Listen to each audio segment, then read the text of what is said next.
For 10,000 years, the Celestial Dominion ruled the galaxy with an iron fist, conquering worlds and crushing all who dared to resist. Their fleets were invincible, their power absolute. But then, on a distant, seemingly insignificant planet called Earth, an unexpected force rose to challenge their might. Admiral Sarah Chun, with Earth's primitive technology, led a victory that shattered the Dominion's centuries of supremacy. In the aftermath of the first defeat the Dominion had ever known, a desperate plea for mercy was sent to Earth. But what the Dominion revealed in their final moments would change the fate of the galaxy forever. For their greatest threat was not humanity, but something far older and far more terrifying. The broken throne, the golden halls of the celestial throne had never echoed with the sound of panic before today. For 10,000 years, the Celestial Dominion had ruled over 50,000 worlds with absolute authority. Their crystal ships were invincible, their energy shields impenetrable, their tactical computers flawless. They were the undisputed masters of the galaxy, worshipped as gods by countless species across the star systems, until today.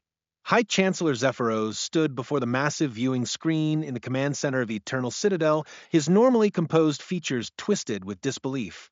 His tall, ethereal form shimmered with the faint blue light that marked his species as energy beings of pure thought.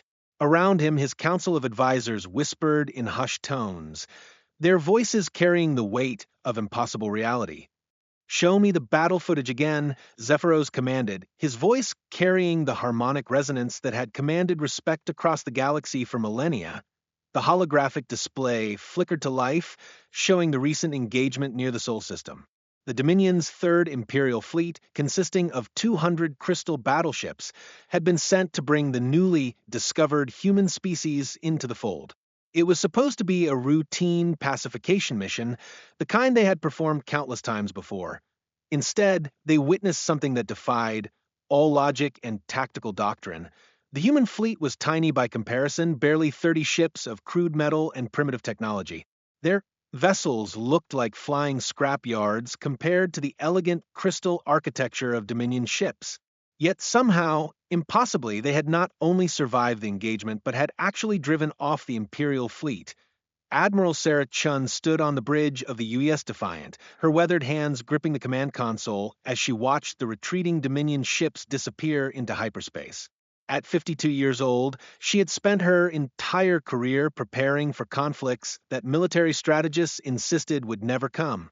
Earth's first contact with alien life had been peaceful, they said. Advanced civilizations would be too enlightened for war. They claimed they had been wrong. Damage report, Chin called to her tactical officer. 17 ships heavily damaged for destroyed, but we're still operational, Lieutenant Commander Marcus Torres replied, his voice steady despite the exhaustion that showed in his eyes. The enemy lost 37 vessels. Sarah nodded grimly.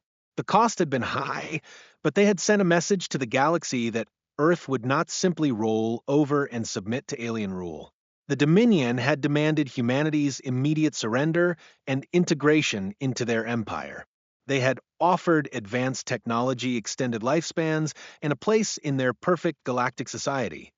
The catch was that humanity would have to give up their independence, their chaotic creativity, their unpredictable nature. They would become another cog in the Dominion's vast machine of order and control. Earth's answer had been delivered with plasma cannons and nuclear torpedoes. Back on the celestial throne, strategic advisor Kirith was analyzing the battle data with growing bewilderment. The mathematical models that had predicted easy victory over every species for 10,000 years had completely failed against the humans.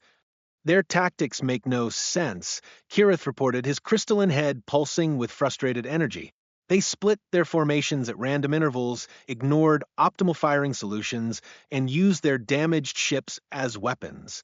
No rational species would sacrifice resources so inefficiently. Yet they won, Zephyros observed quietly. For the first time in our recorded history, a primitive species has defeated a Dominion fleet in open battle. The admission hung in the air like a death sentence. The Celestial Dominion's power was built on the perception of invincibility. They ruled not through fear alone, but through the absolute certainty that resistance was futile. Every species they encountered eventually submitted, because everyone knew that the Dominion could not be defeated. Until now. Defense Minister Valdris, his form crackling with nervous energy, stepped forward. High Chancellor, we must consider the implications. If word of this defeat spreads, it could trigger rebellions across the Empire. Hundreds of species might declare independence. They won't, Zephyros replied, though his voice carried less certainty than his words. Most species value security over freedom. They will remain loyal as long as we can protect them from the greater threats. The greater threats, those words carried weight that made even the mighty Dominion tremble. For all their power, for all their technological superiority, the Celestial Dominion lived in constant fear of what lay beyond the galactic rim. The ancient enemy that had nearly destroyed them 10,000 years ago, driving them to build their empire not out of conquest, but out of desperation. Meanwhile, on Earth, the victory celebration was subdued. President Elena Vasquez stood in the Situation Room beneath the White House, surrounded by military advisors and world leaders connected via secure communication links. The weight of first contact, having gone so wrong, pressed down on everyone present. The question now is what they'll do next, General Robert Hayes said, his scarred face showing the strain of the past weeks. Will they come back with a bigger fleet, or will they try diplomacy? They'll try diplomacy first, predicted Dr. Amara Okafor, Earth's leading xenobiologist. Their entire message structure suggested they see conquest as a last resort. They seem to genuinely believe they're offering us something beneficial. They're offering us slavery with better, living conditions, President Vasquez said flatly. That's not a negotiation, that's an ultimatum. The debate was interrupted by an incoming transmission from deep space. The signal was unlike anything Earth's communication arrays had ever received, composed of harmonics that seemed to resonate directly with human consciousness. This is High Chancellor Zephyros of the Celestial Dominion speaking to the leaders of the human species. The voice that filled the room carried an alien quality that made everyone present feel simultaneously insignificant and strangely important. It was the voice of a being who had commanded the loyalty of trillions, now speaking to a species that had barely left its home system. I offer you greetings and acknowledgement of your martial capabilities. Your species has achieved something that was thought impossible. You have proven that the Dominion is not invincible. President Vasquez leaned forward, her diplomatic instincts warring with the knowledge that this being had just tried to conquer her world. High Chancellor, we're prepared to discuss terms for peaceful coexistence. Terms, Zephyros repeated, and there was something almost like amusement in his voice. You speak as if you were equals. Your species controls one world. The Dominion spans 50,000 star systems, yet you demand terms. We demand respect, Vasquez replied firmly. We've shown we can defend ourselves. The question is whether you can accept that some species prefer freedom to your version of paradise. The pause that followed stretched for long seconds. When Zephyros spoke again, his voice carried a weight that hadn't been there before. There are things you do not understand about the galaxy, young species, threats that make our conflict seem like a children's game. The Dominion's expansion was never about conquest. It was about survival, about gathering enough strength to face an enemy that nearly destroyed us 10,000 years ago. And what enemy is that? President Vasquez asked, though something in the alien's tone made her suspect. She didn't want to know the answer. The void devourers, Zephyros replied, and his voice carried the weight of ancient terror. They are returning. Our deep space sensors have detected their scout ships moving through the outer rim. They consume entire star systems, leaving nothing but empty space in their wake. The revelation hit the room like a physical blow. Dr. Okafor was the first to speak, her voice barely above a whisper. How long do we have? Our calculations suggest they will reach inhabited space within 1 solar year, Zephyros admitted. The Dominion has spent 10 millennia preparing for their return. Every world we've brought into the Empire, every ship we've built, every alliance we've forged has been in preparation for this moment. And you want us to join your empire to fight them, General Hayes concluded. I want you to survive, Zephyros corrected. Your species has shown remarkable ingenuity and resilience. But you cannot face the void devourers alone. No species can. Even the combined might of the Dominion may not be enough. President Vasquez exchanged glances with her advisors. The situation had just become infinitely more complex. Earth had won a battle against an advanced alien empire, only to discover that empire was the only thing standing between them and something far worse. We need proof, she said finally. Show us these void devourers. Show us the threat you're talking about. Very well, Zephyros replied. But know this, humans. Once you see the true enemy, you will understand why the Dominion has never been about conquest. It has always been about survival. And survival requires unity. The transmission ended, leaving the room in stunned silence. Earth's moment of triumph had suddenly become the prologue to a much larger and more terrifying story. Admiral Chun, still aboard the Defiant, received the briefing about the alien chancellor's message with growing unease. She had spent her life preparing to defend Earth from external threats, but this was beyond anything she had imagined. Ma'am, Lieutenant Commander Torres said quietly, if what they're saying is true, we might have just won a battle only to lose the war. Sarah stared out at the stars, knowing that somewhere out there, an ancient enemy was stirring. The Dominion had ruled the galaxy for 10,000 years, and they were afraid. That fact alone was enough to send chills down her spine. Maybe, she replied, but we've shown them that humans don't give up easily. If there's a war coming, we'll meet it on our terms. The question that haunted her was whether human stubbornness would be enough against an enemy that had nearly destroyed a galactic empire at the height of its power. The void devourers were coming, and Earth was about to learn that sometimes the greatest victory is just the beginning of an even greater challenge. The ancient enemy awakens. The holographic display in the Eternal Citadel's war room showed images that defied comprehension. Entire star systems reduced to empty void, their suns extinguished, their planets consumed down to their very atoms. The void devourers had returned, and they were hungry. High Chancellor Zephyros stood before the assembled representatives of 50,000 worlds, his ethereal form dimmed by the weight of ancient memories. Around him, the greatest minds in the galaxy struggled to process the intelligence reports coming from their deep space monitoring stations. The Kethra system is gone, reported Fleet Admiral Nexus, his usually confident voice shaken. 8 billion inhabitants, 6 worlds, 1 Class G-star, all consumed in less than 72 hours. The assembled delegates erupted in panicked whispers. The Kethra system had been one of the Dominion's most heavily defended sectors, protected by 3 full battle fleets and a network of orbital defense platforms. If it could fall so quickly, nowhere in the galaxy was safe. On Earth, President Elena Vasquez stood in the newly constructed Planetary Defense Center, watching the same intelligence feeds that the Dominion had reluctantly shared. The images were beyond horrifying. The void devourers didn't just destroy worlds, they unmade them, leaving behind spatial anomalies where matter itself seemed to cease existing. Dr. Okafor, what are we looking at here? The president asked, her voice carefully controlled despite the magnitude of what they were witnessing. To Dr. Amara Okafor adjusted her analysis equipment, her dark eyes reflecting the strange patterns of energy that marked the void devourer's passage. From what I can determine, they're not just consuming matter. They're consuming space-time itself.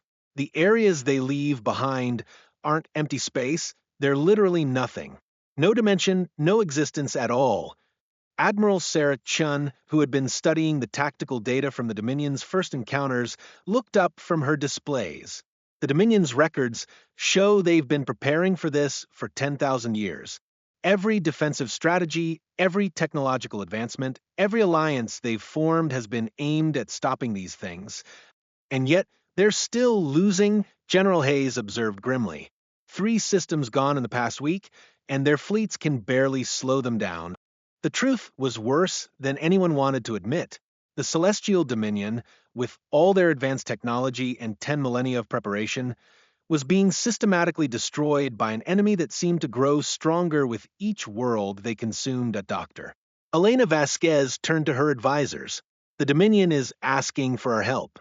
They want to form a united front against the Void Devourers. After they tried to conquer us last month, General Hayes pointed out, this could be an elaborate deception to get us to lower our guard. General, Dr. Okafor said, quietly, I've been analyzing the sensor data. The energy signatures are consistent across all the destroyed systems. Whatever these Void Devourers are, they're real, and they're heading toward inhabited space. President Vasquez made the decision that would change the course of galactic history. Admiral Chun, prepare the fleet for departure. We're going to join the Dominion's defense fleet. Ma'am, with respect, we have 37 operational ships, Admiral Chun replied.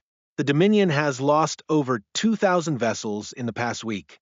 What difference can we make?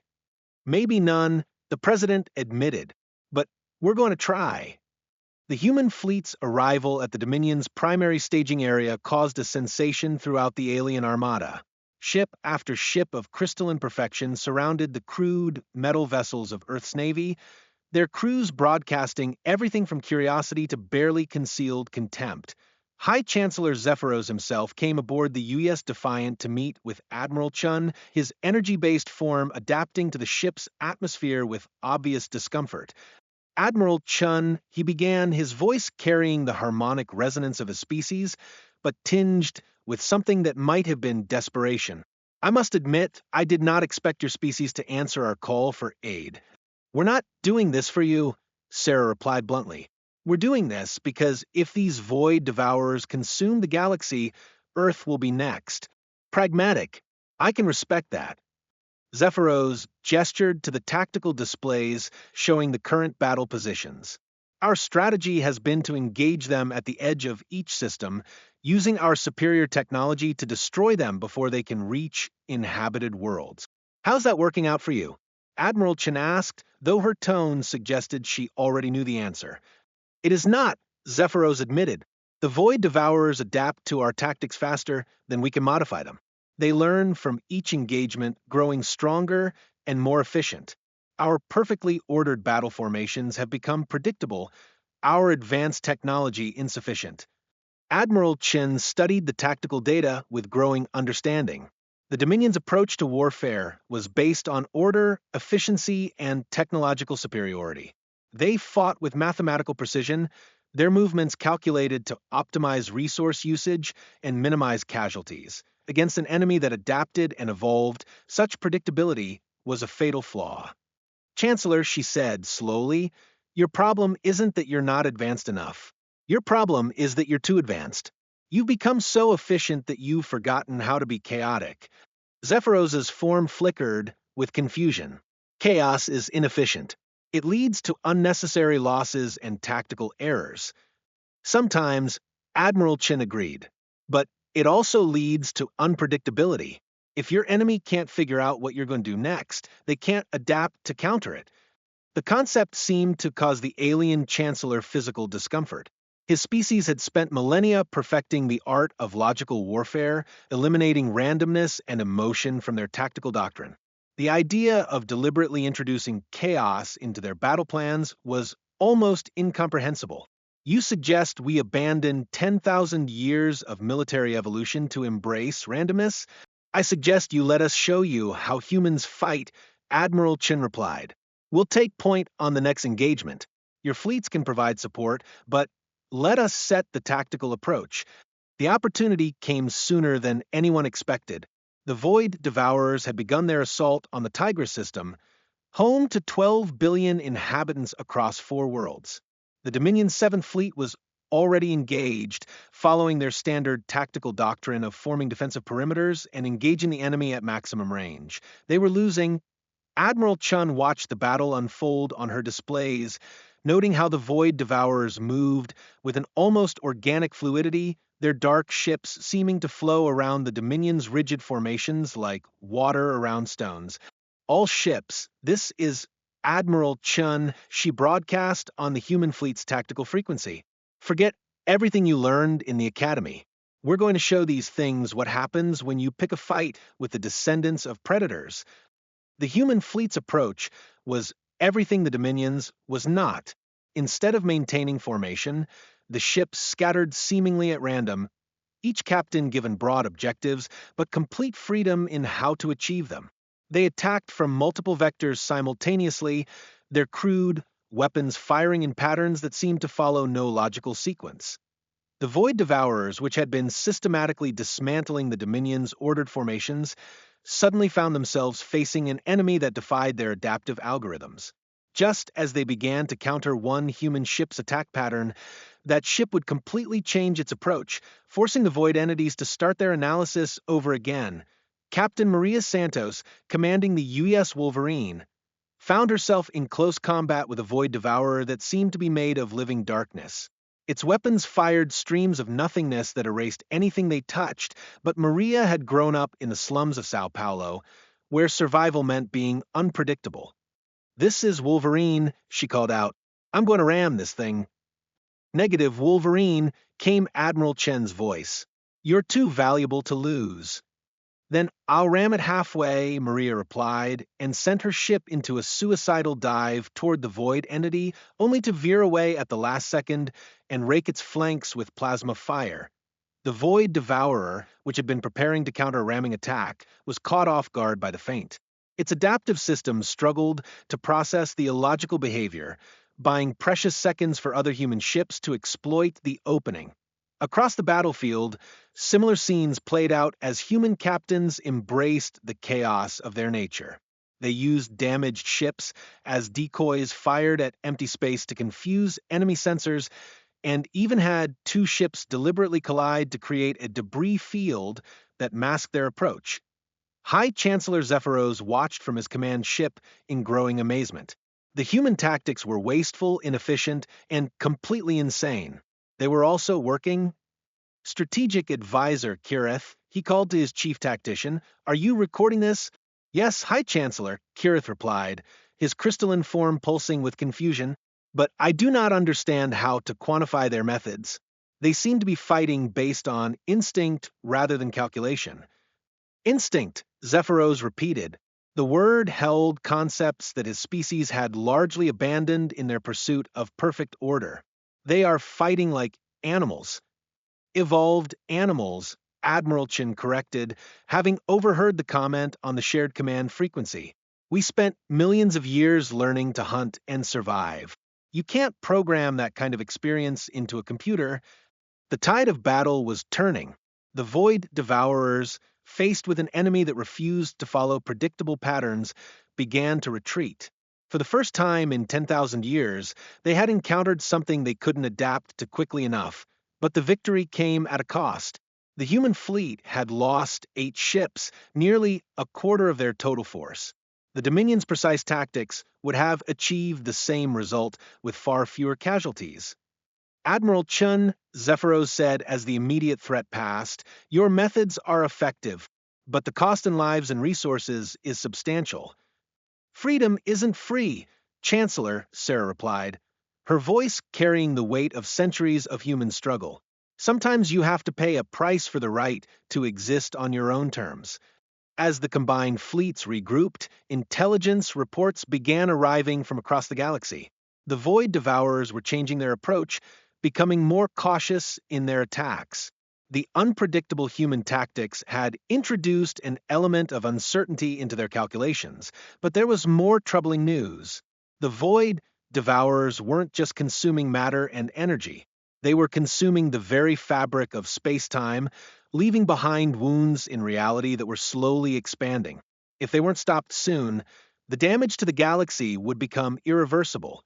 "Chancellor," Admiral Chin said as she studied the latest reports, "we need to take this fight to them. If we keep playing defense, they'll eventually overwhelm us through sheer attrition."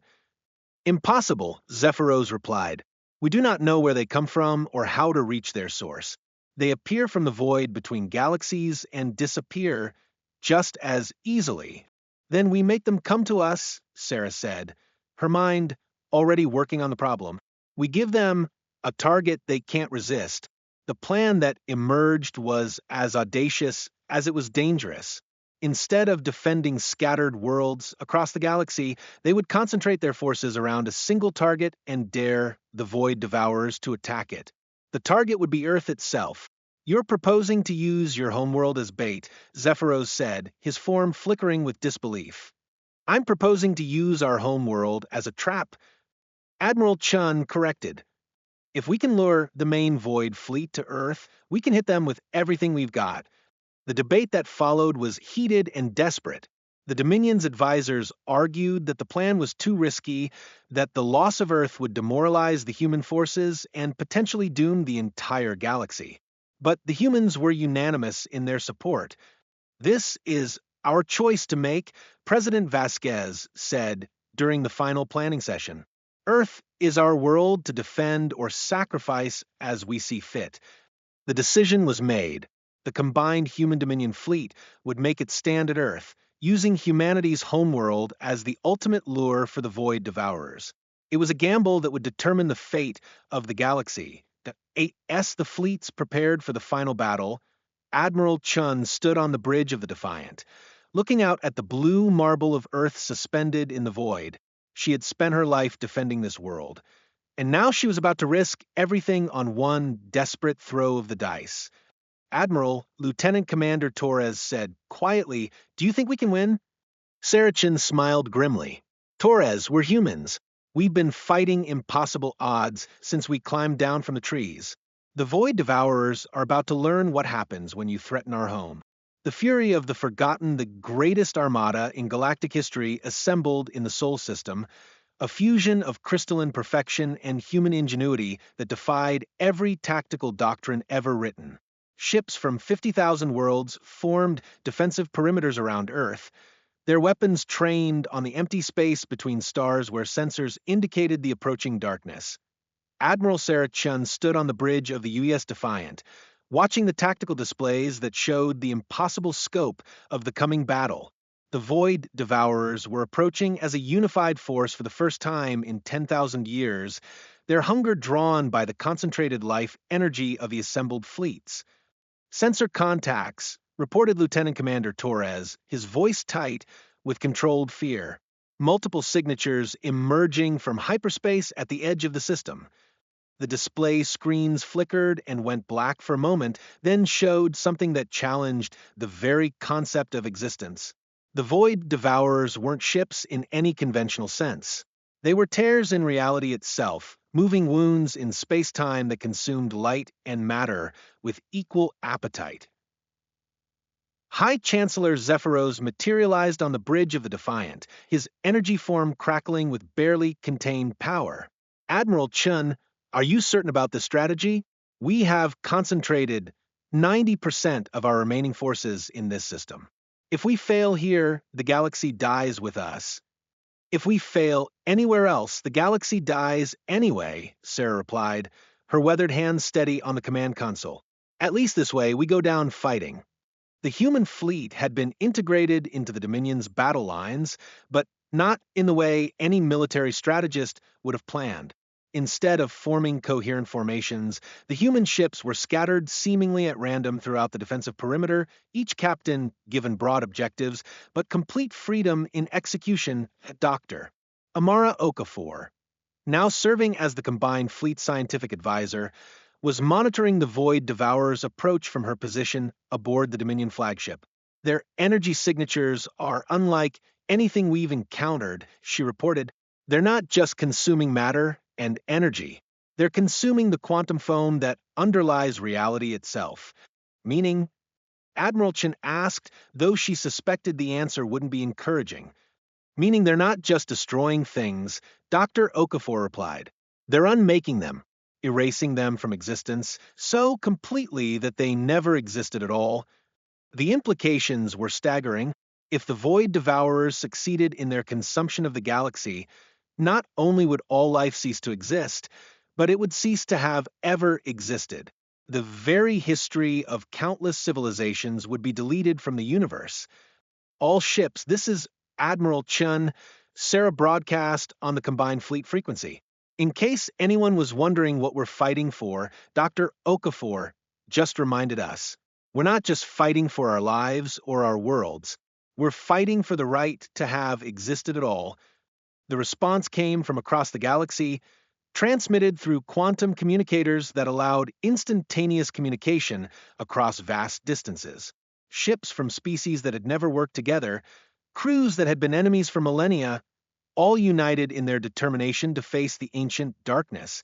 The first wave of void devourers reached the outer defensive perimeter 3 hours later. The Dominion's heavy cruisers opened fire with weapons that could crack moons, their energy beams striking the advancing darkness with the force of stellar explosions. The beams simply disappeared, swallowed by the hungry void without leaving so much as a ripple.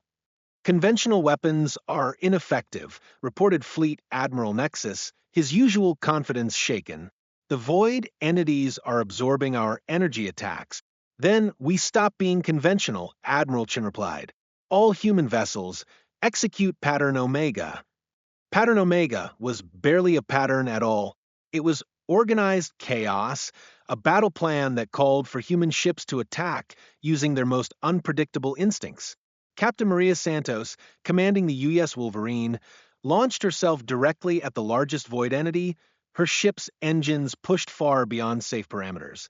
"Wolverine, what are you doing?" came the frantic call from the Dominion tactical coordinator. "Something stupid," Maria replied, and activated her ship's emergency beacon while simultaneously firing every weapon she had at empty space.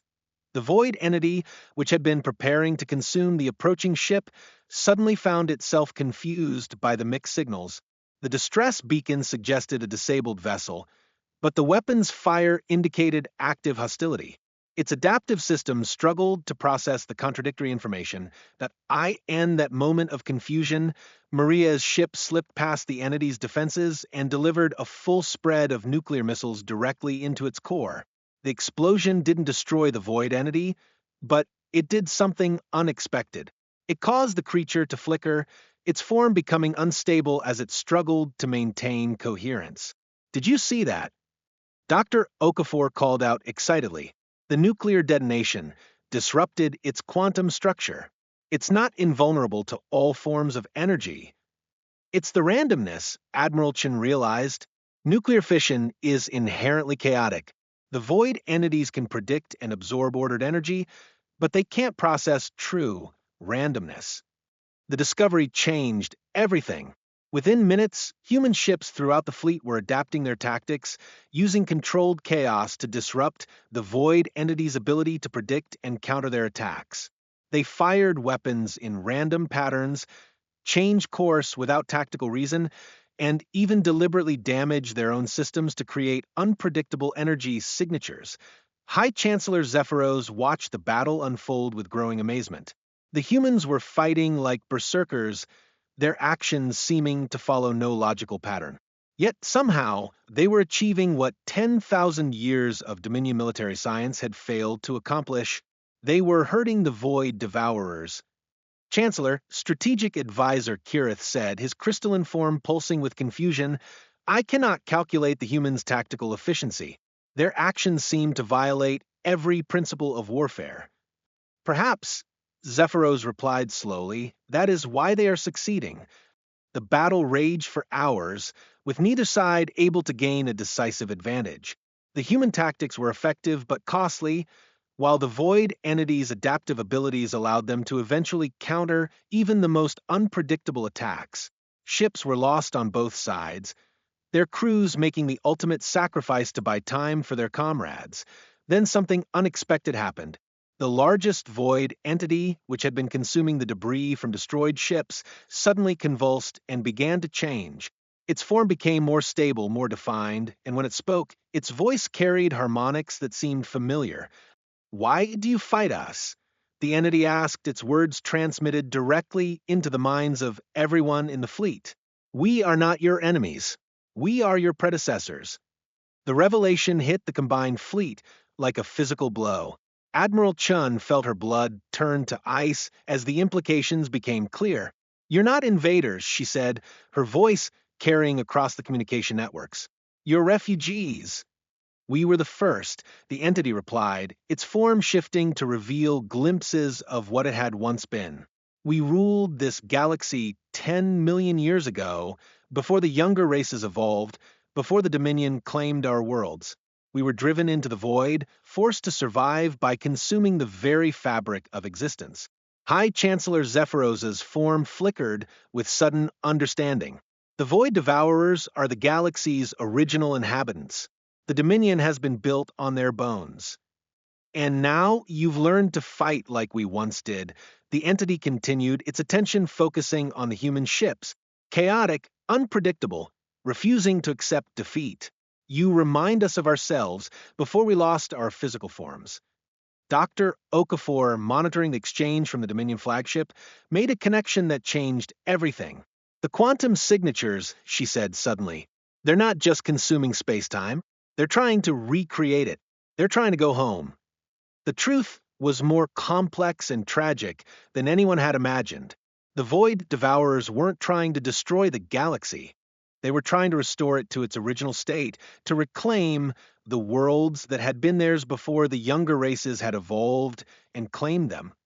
But you're erasing everything, Admiral Chen said, her voice carrying the weight of billions of lives.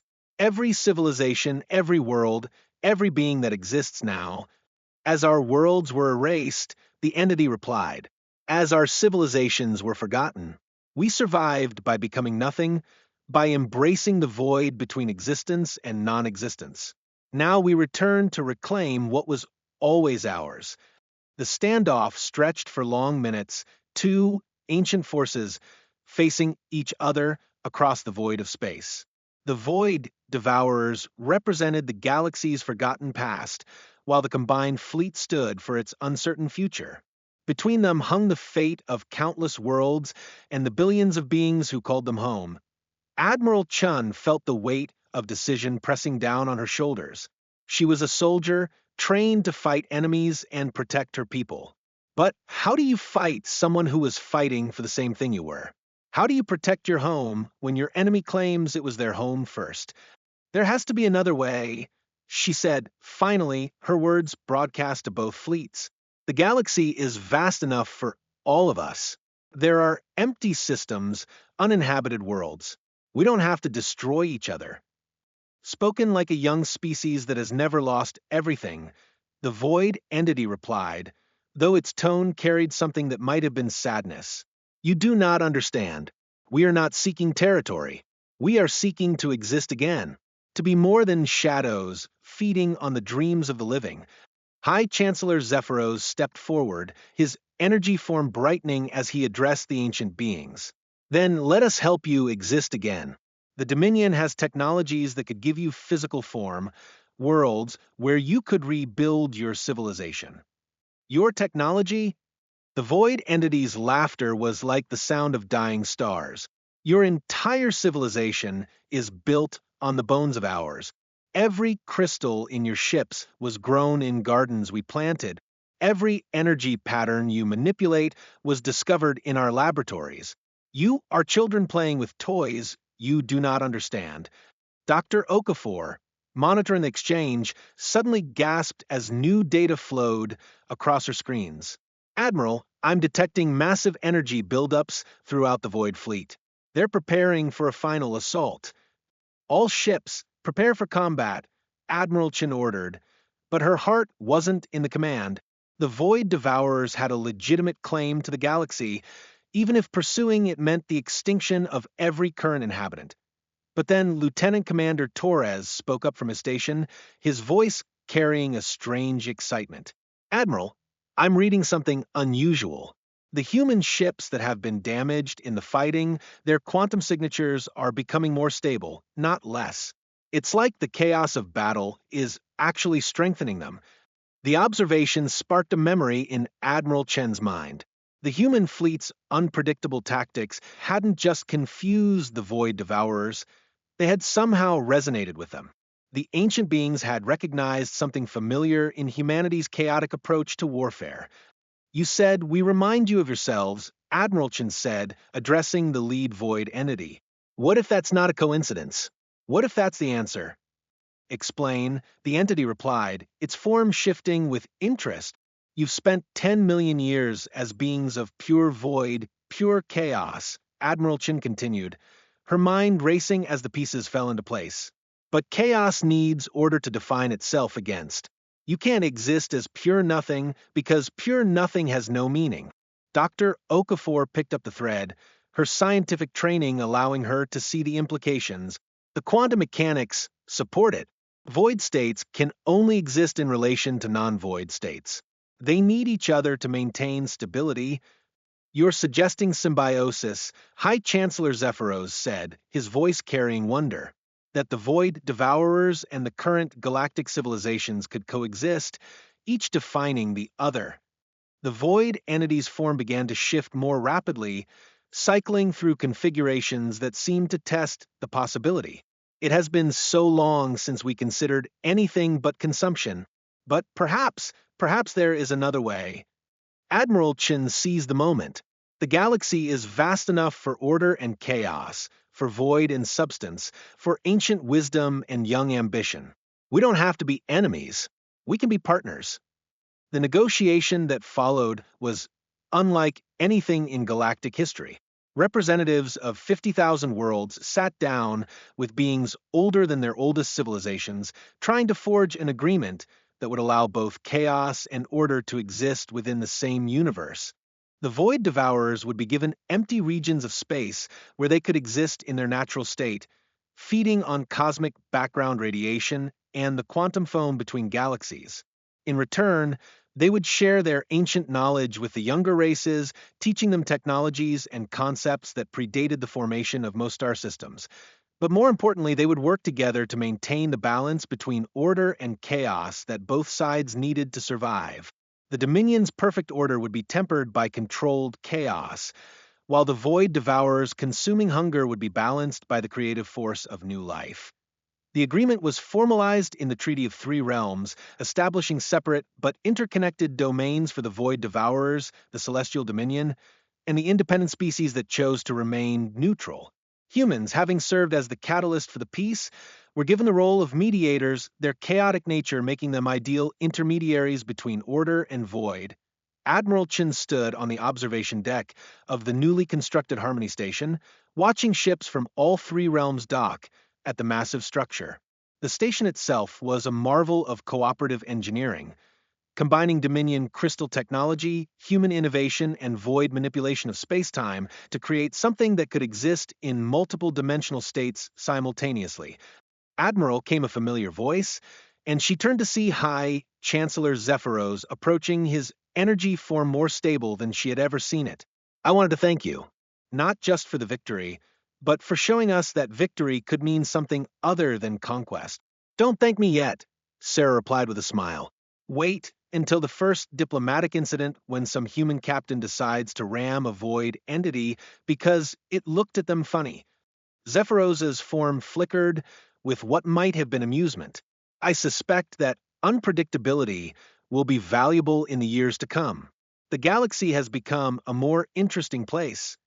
Dr. Okafor joined them, her tablet displaying readings from the void realm that defied conventional physics. The energy patterns are stabilizing, she reported. The void entities are beginning to take on more permanent forms, while their realm is providing a counterbalance to the Dominion's ordered spaces. And the younger species, Admiral Chin asked, they're adapting faster than anyone expected, Dr. Okafor replied. It turns out that when you give civilizations the choice between order and chaos, most of them choose a bit of both. The transformation of the galaxy was just beginning. Trade routes that had existed for millennia were being restructured to accommodate the new three-realm system. Technologies that had seemed impossible were becoming reality as ancient void knowledge merged with Dominion precision and human creativity. President Vasquez, now serving as Earth's representative to the Galactic Council of Three Realms, regularly commuted between the different dimensional states, helping to resolve disputes and facilitate cooperation. The role suited humanity perfectly. Their chaotic nature allowed them to understand both the Dominion's need for order and the Void Devourer's embrace of chaos. But perhaps the most significant change was in the void devourers themselves. As they began to interact with the younger species, they started to remember what they had been before their exile. They had been builders, creators, explorers, driven by an insatiable curiosity about the universe. The lead void entity, who had taken the name Ethon after an ancient word for burning one, began to work directly with human scientists to explore the intersection of chaos and creation. Their joint research was producing discoveries that promised to revolutionize understanding of the universe itself. We had forgotten, Ethon told Admiral Chun during one of their regular meetings, that chaos is not about destruction. It is about possibility, about the infinite potential that exists before choice collapses reality into a single state. And order isn't about control, Admiral Chun replied. It's about making sure that possibility can become reality without destroying everything around it. The balance between order and chaos was delicate, requiring constant negotiation and adjustment. There were incidents, conflicts, and misunderstandings as three fundamentally different ways of existing learned to coexist. But each crisis was resolved through dialogue rather than warfare, mediated by humans whose natural unpredictability made them ideal peacemakers. 5 years after the Treaty of Three Realms, Admiral Chun found herself promoted to the newly created position of Galactic Harmony Administrator, responsible for maintaining the balance between the three domains. It was a job that required equal parts diplomacy, military skill, and the kind of creative thinking that only humans seemed capable of. Standing on the bridge of her new ship, the U.S. Mediator, she looked out at a galaxy that bore little resemblance to the one she had known during the war. Void entities moved through space alongside Dominion crystal ships and human vessels, their different forms of existence creating a tapestry of reality that was far richer than any single realm could achieve alone. Admiral, came a call from her communications officer. We're receiving a priority message from the Outer Rim. It seems a new species has achieved faster than light travel and wants to make contact. Admiral Chin smiled, remembering her own species' first contact with the galaxy's greater community. Well, let's go welcome them to the neighborhood. I wonder what they'll think of our little arrangement. As the Mediator moved toward the edge of known space, Admiral Chun reflected on the journey that had brought the galaxy to this point. Humanity had entered the galactic community as primitives facing an impossible enemy, only to discover that their greatest strength lay in refusing to accept impossible odds. They had faced the choice between order and chaos and chosen both. They had been offered the option of surrender or destruction and found a third way. Most importantly, they had shown that the galaxy was vast enough for every form of existence, from the crystalline perfection of the Dominion to the hungry void of the Ancient Ones. The galaxy had become a place where gods could beg mortals for mercy and find instead something far more valuable: understanding, cooperation, and the chaotic creativity that made existence an adventure rather than a burden, and in the end, that had made all the difference.